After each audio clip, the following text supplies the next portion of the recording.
Boa noite a todos. Precisa disso. Precisa, né? Por causa do gravar. Boa noite a todos.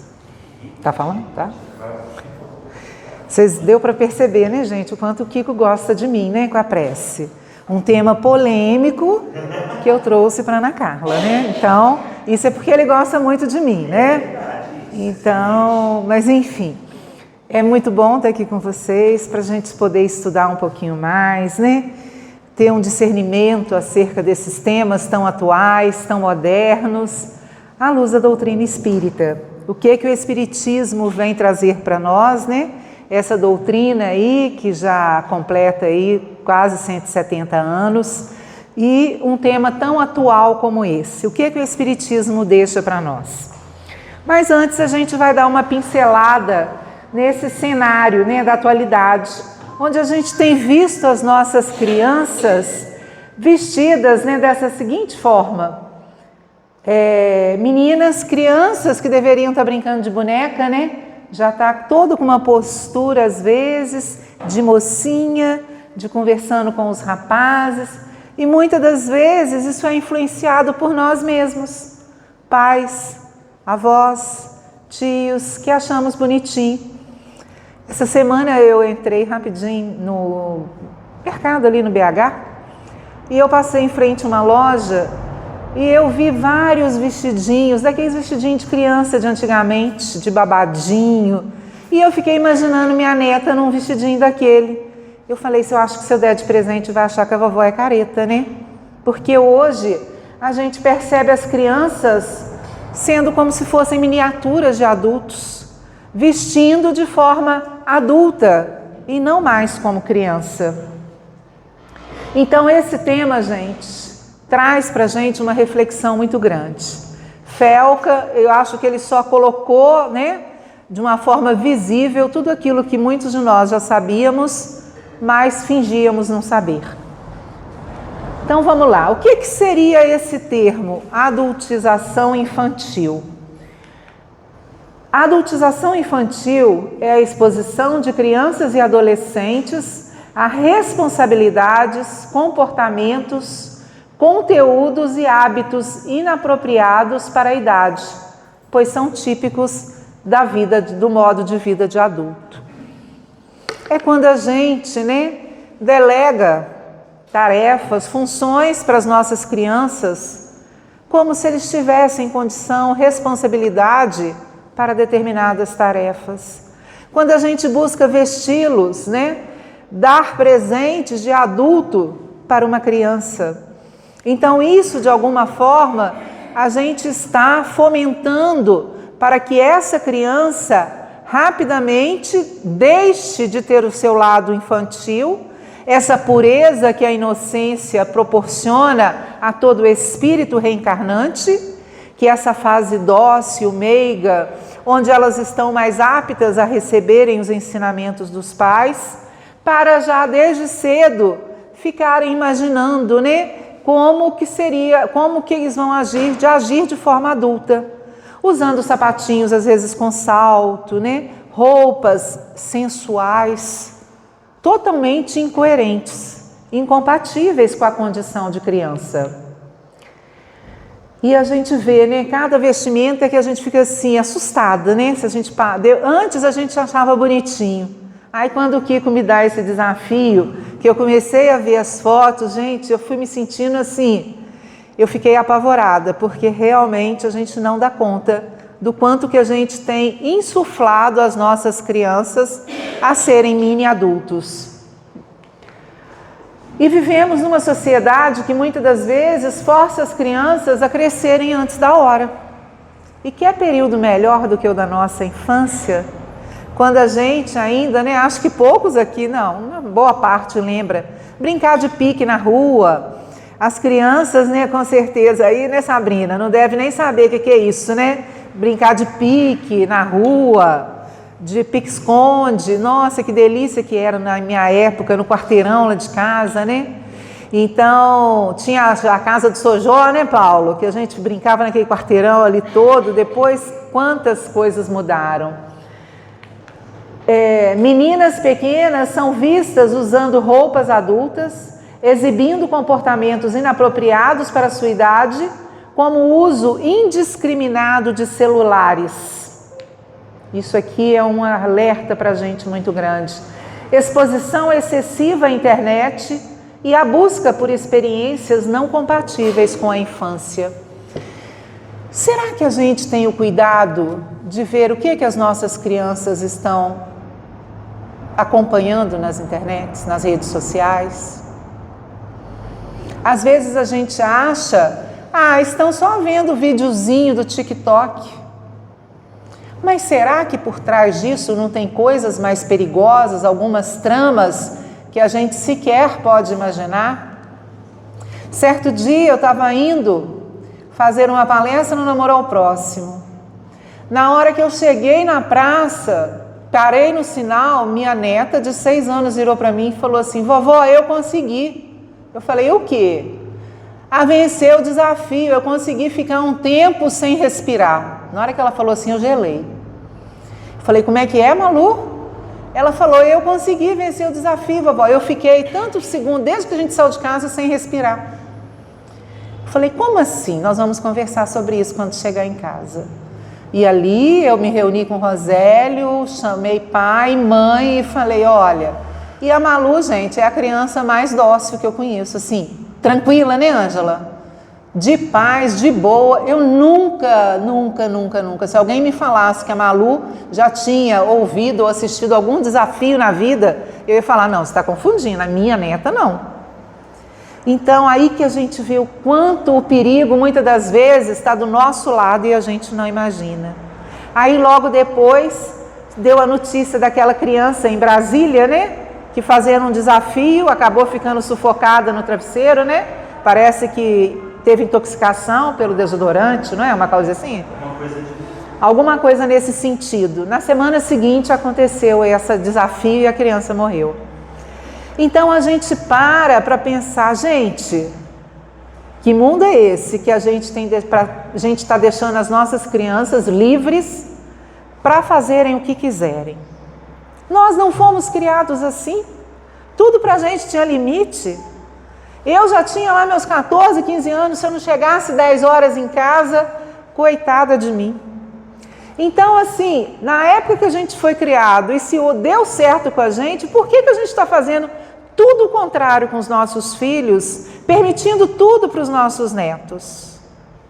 Hoje a gente percebe, né, como profissional que atuava, né, sempre atuei nas escolas, o quanto as crianças estão intolerantes à frustração, o quanto elas não aceitam o não. Essa semana, esse mês a gente tem um mês mais voltado para a prevenção, né, para a valorização da vida, prevenção ao suicídio. E num determinado PSF, nós fomos fazer o evento numa escola. E lá nós apresentamos, né, tivemos uma dinâmica, uma palestra com os alunos do 1º ano do Fundamental 1 ao 5º ano. E eu fiquei chocada quando eu explicando sobre a questão depressiva nas crianças, né, o quanto elas também precisam ser acompanhadas. Eu falei, muitas às vezes estão se automutilando. E aí eu perguntei assim, inocentemente, né? Vocês conhecem alguém que já tenha feito isso? Aí um menininho levantou o dedo. Eu, tia, não conheço não, eu faço. No que o primeiro levantou a mão, uns 10 levantaram a mão, numa turma de 55 pessoas. Eu saí dali, eu procurei a direção apavorada, assustada com aquele alto índice de automutilações em crianças tão novas. Então a gente tem que ter muito cuidado, porque hoje esse uso excessivo de celular, se isso já está causando diversos tipos de transtornos nos adultos, que dirá na criança que ainda não tem o cérebro totalmente formado. Esses estímulos prejudicam o desenvolvimento natural da criança. E aí então a gente vê que ao expor crianças a padrões de comportamentos, pressões e responsabilidades típicas da vida de adulto antes do tempo, colocamos em risco o seu equilíbrio emocional, o seu amadurecimento espiritual e a sua inserção social saudável na sociedade. Então a gente compromete toda a trajetória daquela criança, porque a gente está delegando tarefas a eles que eles não têm condições ainda de resolverem. Eles não têm esse discernimento.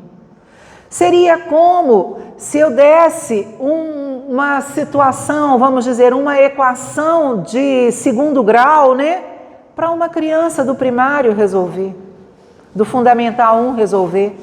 Ele não tem maturidade nem entendimento para resolver uma situação tão complexa. E assim acontece com todos esses estímulos que a gente tem ofertado para as nossas crianças, para os nossos, né, familiares mais diretos. E aí, se a gente traçar um olhar histórico na sociedade, a gente vai ver que na Idade Média, né, a infância ela não era reconhecida. As crianças eram vistas como mini-adultos e muitas vezes inseridas, né, precocemente no mercado de trabalho e nas obrigações sociais. E aí somente então, no século 17 e 18, que começaram a valorizar essa etapa da vida. E então ela começou a ser compreendida, sendo gradualmente protegida por leis e costumes. Felizmente, né, agora a gente já tem até mesmo o Estatuto da Criança e do Adolescente, com várias garantias para as nossas crianças, para os nossos adolescentes. E aí hoje, o que é que a gente tem visto? Nós temos assistido a um retrocesso preocupante. A cultura do consumo, a erotização precoce, a pressão estética e o excesso de exposição digital estão retirando das crianças o direito de serem crianças. E precisamos reagir. Não podemos deixar isso acontecer. Toda criança precisa ser criança. Precisa brincar, precisa correr, precisa pular, precisa aprender e não serem miniaturas de adultos. O que pode causar a adultização infantil? Muitas das vezes as nossas crianças estão sendo delegadas para elas tarefas que elas não têm nada com isso. Às vezes os pais colocam os filhos, ao invés de estarem brincando, jogando bola com os coleguinhas lá fora, eles têm que ficar cuidando dos irmãos mais novos. Muitas das vezes, né, eles têm responsabilidades que eles não têm condições e nem maturidade para isso. E aí vem cobranças excessivas nesse ambiente escolar, esportivo, onde ele não pode usufruir da convivência com outros porque existem tarefas que ele precisa cumprir, que ele precisa fazer. E a infância é esse tempo de brincar, de aprender, de crescer com segurança e não de carregar fardos de adultização. Então, a quem que cabe o dever de cuidar dos filhos? Aos irmãos ou aos pais? Nós não temos que deixar que uma criança deixe de ir à aula para cuidar do irmãozinho. Isso não é correto. Isso não é justo, não é devido. Porque o cérebro da criança, quando ela está brincando, olha o que ele produz. Ele produz serotonina, que reduz a ansiedade e regula os estados de ânimo. Ele produz endorfina, que reduz a tensão neuronal, causando a sensação de calma, de bem-estar, né? E também ajuda na criatividade. Produz a dopamina, que ativa esses sistemas de recompensa, de prazer. E também ativa a acetilcolina, que favorece os estados de atenção, memória e aprendizagem. E se a criança não brinca, o que acontece? O seu cérebro não produz nenhuma dessas substâncias. E com isso, ele fica aquela criança agressiva, rebelde, que a gente fala uma coisa, ele já vem logo dando uma patada, respondendo de forma agressiva. Quando quer alguma coisa, não quer para hoje, quer para agora, imediata. Porque na internet é tudo muito rápido. Você nem precisa digitar mais, né? A Malu fala às vezes alguma coisa e ali já vai direto para onde ela quer. Então a gente vê que essa situação, esse imediatismo que o mundo digital acaba gerando, acaba adoecendo as nossas crianças. E aí, prevenir contra essas violações é dever da família, da sociedade e do Estado. E aí a gente vê que a gente precisa reconhecer as crianças e adolescentes como sujeitos de direitos, exigindo que pais, familiares e instituições assumam seu papel ativo na proteção das condições que favorecem o desenvolvimento integral. Então isso é um dever de todos nós, enquanto sociedade, enquanto pais, enquanto avós, né? Enquanto instituição, é zelar pelos direitos das nossas crianças. E criar ambientes seguros, afetivos e respeitosos, tanto no espaço físico quanto no digital, é fundamental. A gente precisa promover esses espaços em todos os níveis, né? Também no nível físico. E isso é muito importante e faz muita diferença na vida das nossas crianças. Manter um canal aberto de diálogo e oferecer tempo de qualidade para interações que valorizem o brincar livre e a construção de vínculos afetivos. Gente, quando essas crianças estiverem grandes, elas não vão se recordar do iPhone de última geração que os pais ou os avós deram, não. Mas aqueles momentos que eles dedicaram todo o seu tempo para brincar com as crianças, isso vão ser as memórias afetivas dessas crianças. Essas lembranças saudáveis é que vão permanecer.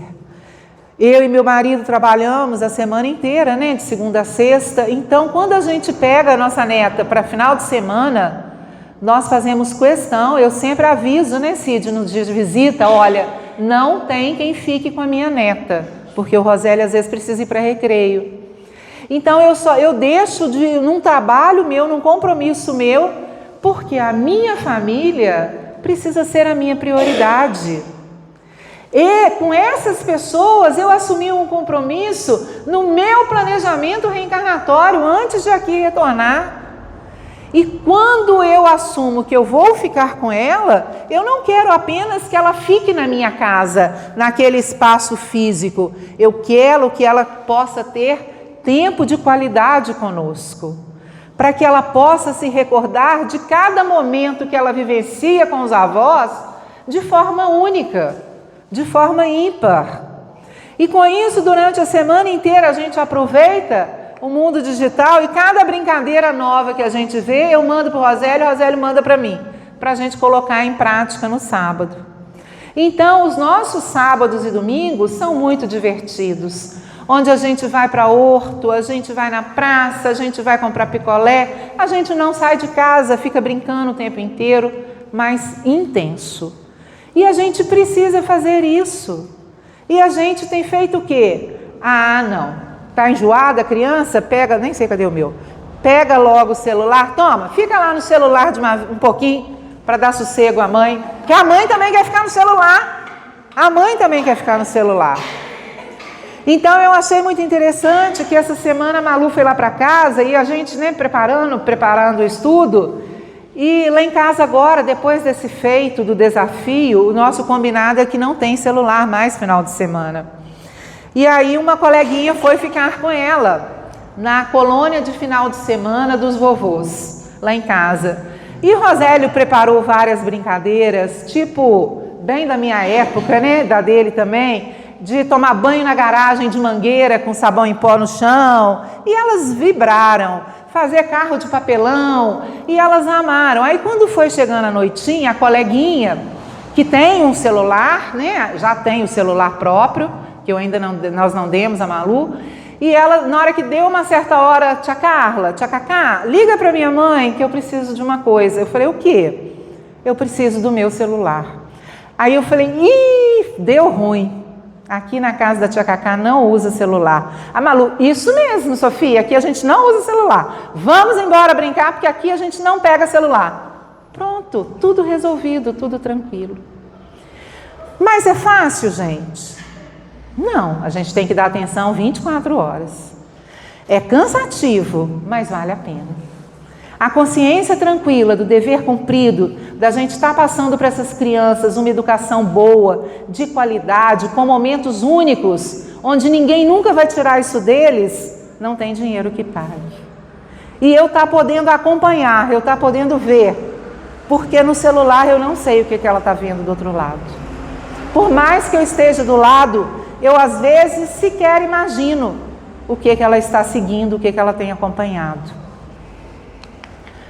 Então essas práticas fortalecem a autonomia e a confiança da criança, além de permitir que ela compartilhe dúvidas e experiências com segurança. Essas brincadeiras, esses momentos, eles fortalecem os vínculos. Eles nos aproximam uns dos outros, onde a gente sente mais segurança para partilhar as nossas dificuldades. Enquanto que esse mundo digital, esse mundo que acaba excluindo a pessoa de tudo, inclui pessoas de outros países, mas em compensação te afasta de todo mundo que está do seu lado.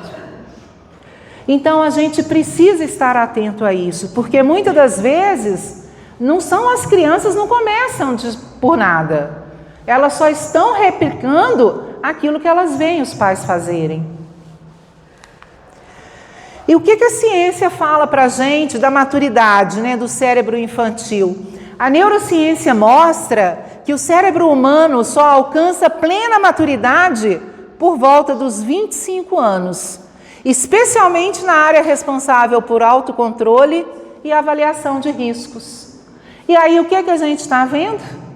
Crianças de 6, 7 anos não estão conseguindo lidar com tanta informação, e aí começam a se automutilar. Não conseguem mais dialogar com as pessoas de casa, às vezes aí, sem saber o que fazer, a dor é tão grande interna que se mutilam. Então precisamos estar mais atentos a isso. Se adolescentes ainda não têm maturidade completa, imagine uma criança sendo exposta precocemente à sexualidade e pressões adultas. Esse vídeo que o Felca soltou, que ele divulgou, ele mostra uma mãe que usa sua filha, acho que de 12 ou 13 anos. Me ajudem, Gabriel, Marcelo. Acho que de 12 anos, com ela fazendo poses seminuas, porque aí ela tinha um número maior de visualizações, sem considerar do quanto de pedófilos que ela estava atraindo para os vídeos da sua própria filha. Qual a maturidade que essa criança tem para lidar com uma situação como essa? Ensinar, corrigir e acompanhar de perto o que os nossos filhos veem, ouvem e aprendem não é ser controlador demais. É assumir com responsabilidade a missão que Deus nos confiou e amar de forma prática. Isso é amor. É colocar em prática, fazer por onde, zelar por essas crianças que Deus nos confiou na atual encarnação. E aí o Felca, vem desmascarar esse cenário, sórdido. E ele trouxe à luz algo que choca. Meninas e meninos expostos a roupas, músicas e comportamentos que não condizem com sua idade, tratados como mini-adultos para entretenimento e lucro. No vídeo dele, ele mostra também mini-empresários, pessoas que vivem para ganhar dinheiro, crianças de 10 anos, que só falam em lucro, que só falam enquanto ganham por hora de aplicação, de investimento. O menino dentro da igreja, ele estava aproveitando o tempo do culto para poder fazer as suas aplicações, investimentos. Ele não tem idade para isso. Ele tinha que estar brincando. Ele tinha que estar correndo, convivendo com outras crianças e não no mercado financeiro. Mas a verdade é que a internet não criou isso. Ela apenas expôs uma ferida aberta que há décadas se espalha em nossa sociedade. Essa ferida ela já existia. Só que as coisas ficavam meio que camufladas, né? Todo mundo sabia que existia, mas ninguém ousava falar nada. E Felca teve essa coragem. Tanto que depois ele foi perseguido, sofreu várias ameaças de morte, né? Nem sei como que está agora no momento, se ainda está acontecendo isso, né, Kiko? Então, festas, programas de TV, músicas, desfiles, escolas e até famílias têm normalizado a perda da pureza e da inocência infantil. E é tudo tão bom, né? Tão belo, a criança, toda essa pureza. O que Jesus falou para nós há 2000 anos atrás, né? Ele veio nos alertar para que nós pudéssemos, até coloquei uma tela dessa, ter essa pureza dessas crianças. E aí então a gente vê a importância na arte de educar.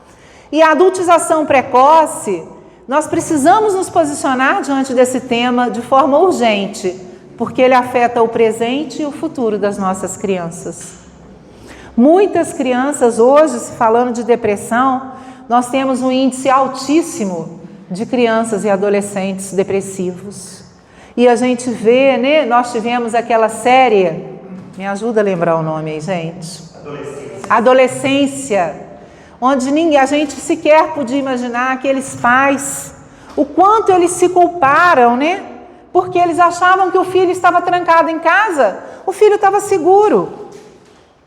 E o filho, na verdade, estava ali arquitetando o plano para matar por causa de um bullying que ele sofreu na internet. Então a gente precisa ter muito cuidado.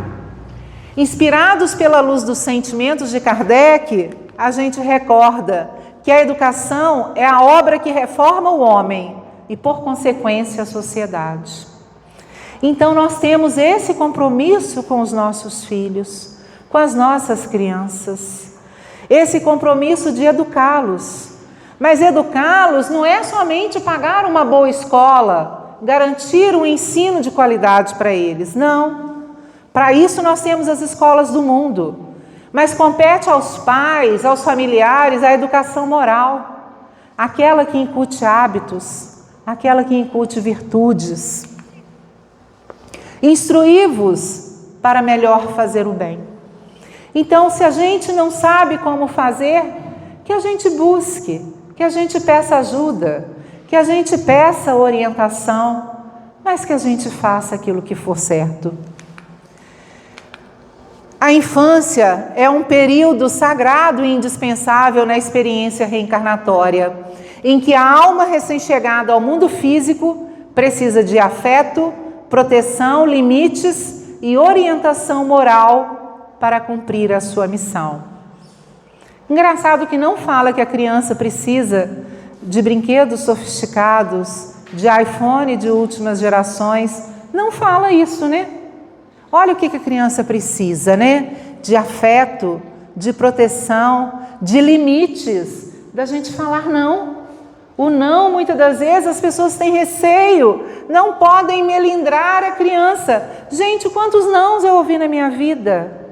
E quanto eu agradeço aos meus pais por todos os nãos, por toda a educação moral que eles me deram, que vale para mim muito mais do que qualquer bem material que eles tenham me deixado. E aí, Chico, no Consolador, ele vem falar para nós que a educar é a base da evolução. E se nas escolas do mundo educamos nosso intelecto, no lar nós educamos nossos impulsos e os nossos sentimentos. No lar, a criatura deve receber as bases do sentimento e do caráter. E muitas das vezes, a gente acaba delegando essa função a outras pessoas. A gente precisa ter 2, 3 empregos, e aí a gente deixa os nossos rebentos, os nossos filhos, para que outras pessoas cuidem deles por nós, para que outras pessoas deem afeto para essas crianças, que são compromissos nossos. E aí quando eles se transformam naquele adulto problema, naquele adulto difícil, naquele adolescente rebelde, Mas o que será que aconteceu? O que eu fiz para merecer um filho assim? Porque a gente acha mais fácil ser vítima do que ser o algoz. E aí a gente lembra, né, de Jesus no Evangelho de Marcos, capítulo 10, versículo 14, onde ele fala: deixai as crianças virem a mim e não as impeçais, porque o reino dos céus, o reino de Deus é de quem se pareça com elas. Olha só o que o Jesus propõe para nós. Que o reino de Deus é quem tem a inocência, a pureza das crianças. E o que nós estamos fazendo? Exatamente o contrário. Ao invés da gente parecer com as crianças, nós estamos fazendo as nossas crianças parecerem conosco. Adultos desequilibrados, descontrolados emocionalmente, e a gente está invertindo esses papéis. E aí a gente coloca nas nossas crianças roupas sensuais, músicas de conteúdo sexual, sendo expostas a conversas e assuntos para os quais não tem entendimento. Aí a gente vê, né, os rebolados, as gingas da criança, aquelas danças sensuais, e todo mundo rindo, aplaudindo, endeusando aquela criança. Então, na verdade, nós estamos fazendo o inverso do que o Cristo recomendou. Ao invés de nós adultos parecermos com as crianças, termos essa pureza, essa espontaneidade, sermos leais como as crianças são, nós estamos fazendo exatamente o inverso. Então, e que é o quê? Violar a ordem que Deus estabeleceu. Aí, gente, a gente vê que o nosso compromisso, né, espíritas, cristãos, é de preservar a infância, preservando também o futuro delas. Esse compromisso é de todos nós. E a gente vê que proteger as crianças é garantir que cada reencarnação possa se desenvolver de forma plena, com tempo para aprender, brincar, errar, crescer e, sobretudo, amar. Isso é compromisso nosso. E como nos diz Mateus, final do dia já vou ficando sem voz, foram várias palestras hoje. Qualquer, porém, que fizer tropeçar a um destes pequeninos que creem em mim, melhor lhe fora que se lhe pendurasse ao pescoço uma grande pedra de moinho e fosse afogado na profundeza do mar. Olha que seriedade, gente. Qualquer um de vós que fizestes qualquer coisa, né, a um destes pequeninos, era melhor que se amarrasse uma pedra no pescoço e se afogasse no fundo do mar.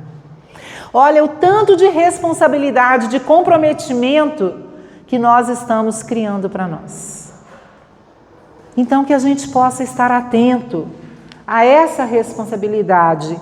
E essa adultização infantil na visão espírita, né, que o Felca trouxe para nós, vem mostrar que a infância é um tempo sagrado de reconstrução do espírito, de reaprendizado e de evolução. É nessa fase que a criança precisa fortalecer a pureza, a brincadeira, a inocência, livre de pressões e estímulos adultos. Então, nessa fase, a criança tem ali, né, toda a sua inocência, toda a sua mansuetude, está mais dispostas para receber todos os aprendizados, né? E compete aos pais fazer esse direcionamento para poder direcionar melhor esse espírito reencarnante. O centro espírita ele deve agir como espaço de acolhimento, compreensão e ensino para que as crianças possam crescer em harmonia com suas essências espirituais.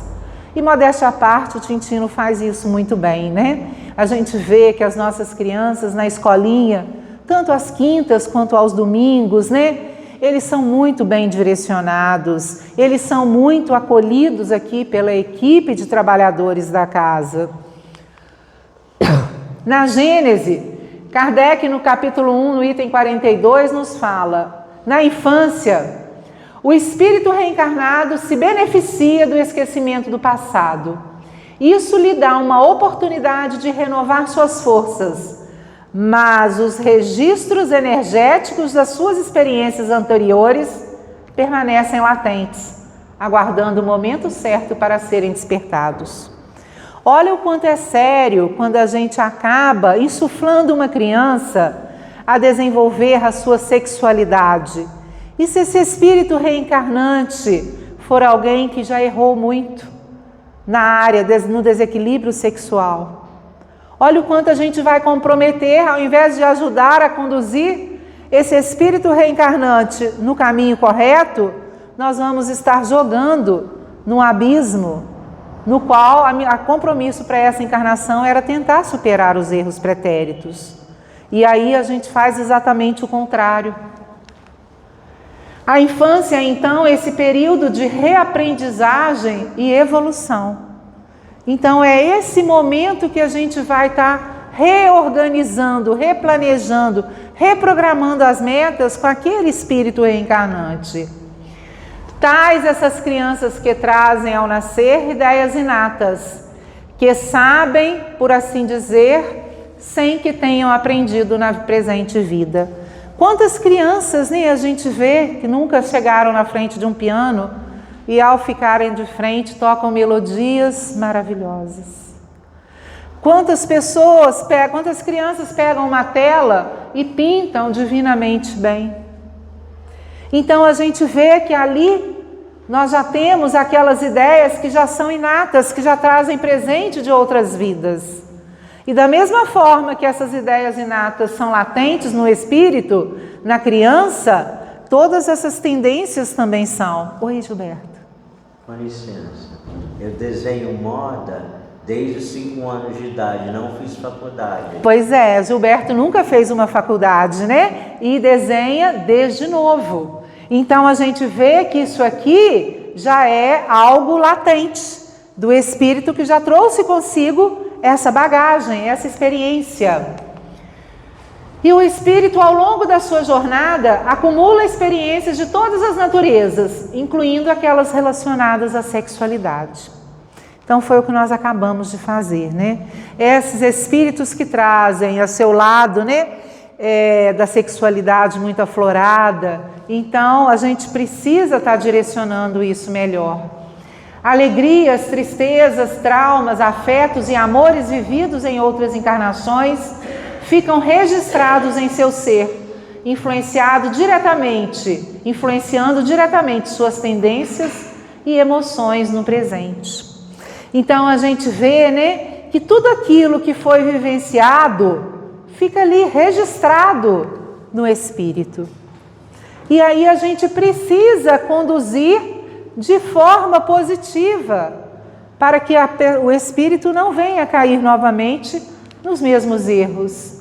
Na questão 385 do Livro dos Espíritos, Kardec vem nos falar: a criança é um espírito que carrega consigo um vasto arquivo de experiências, vivências e aprendizados. Vem ao nosso encontro com um pedido silencioso. Ajuda para dar continuidade à sua história e para ampliar o seu desenvolvimento espiritual e humano.